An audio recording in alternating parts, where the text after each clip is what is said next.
Most leaders will never admit this. Like most people think senior leaders make decisions based on intelligence, but that's not true. What actually drives their decisions is something they almost never admit. And once you understand it, you will never see the leadership the same way again. Picture this: a boardroom, glass walls, silence, pressure in the air, a decision worth millions is being made in less than 3 minutes. But here is what no one sees. The smartest person in the room is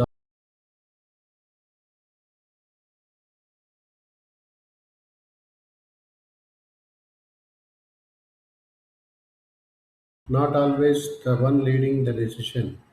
So, who is his? And more importantly, what are they thinking that others aren't not? Because senior leaders don't think in ideas, they think in consequences, and that changes everything.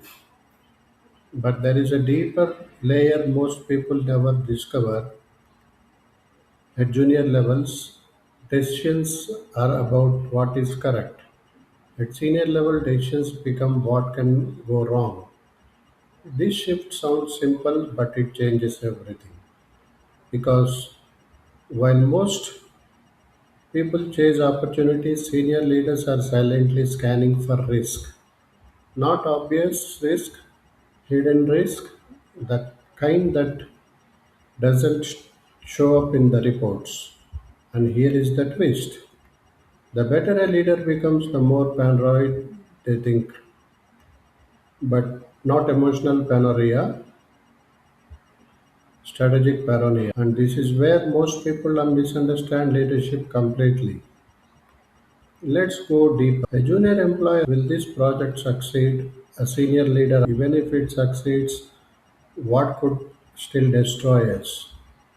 That's a completely different universe of thinking because leaders are not rewarded for good decision, they are punished for bad outcomes. So their brain slowly rewrites itself.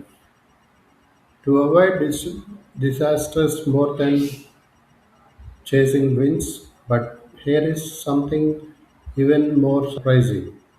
Sometimes they intentionally delay decisions, but decisions unsure because timing is part of control, and control is the real currency at the top.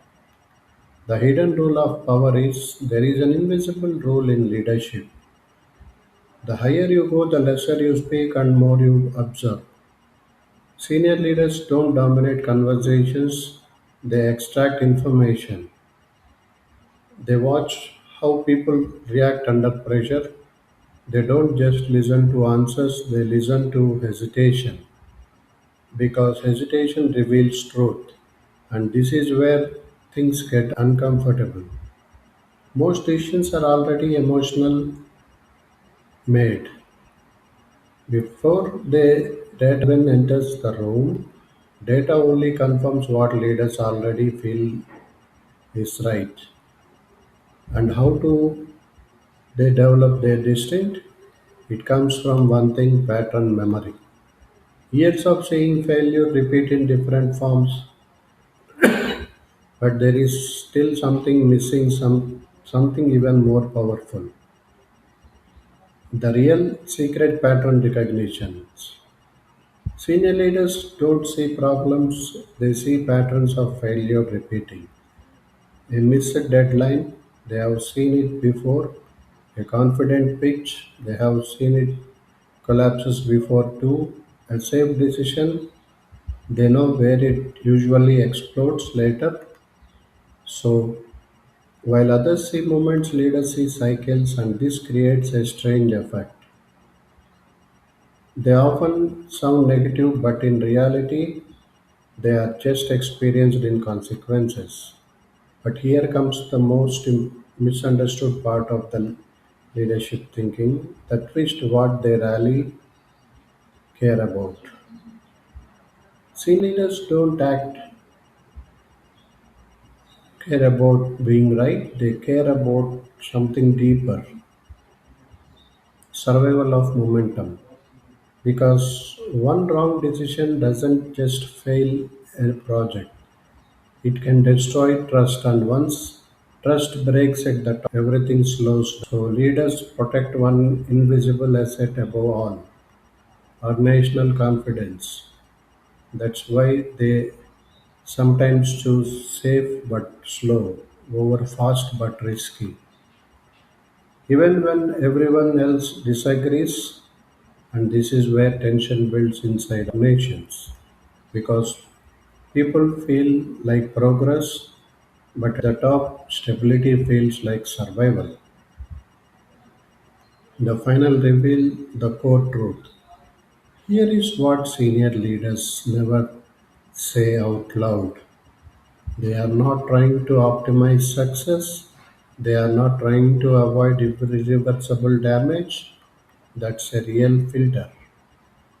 Every decision process through one question: can this break something we cannot rebuild? If the answer is yes, it doesn't matter how good the idea is. It is rejected silently without explanation, and this is why many employees feel misunderstood because they are playing the game of growth while leaders playing the game of survival. And ending part with provoking closes. So the real question is not how do leaders think. The real question is, are you thinking like someone building success or someone protecting it? Because once you understand both sides, you just see leadership differently. You see power differently and changes everything. Thanks for watching my video. Please subscribe, like and comment, and thank you for watching my video.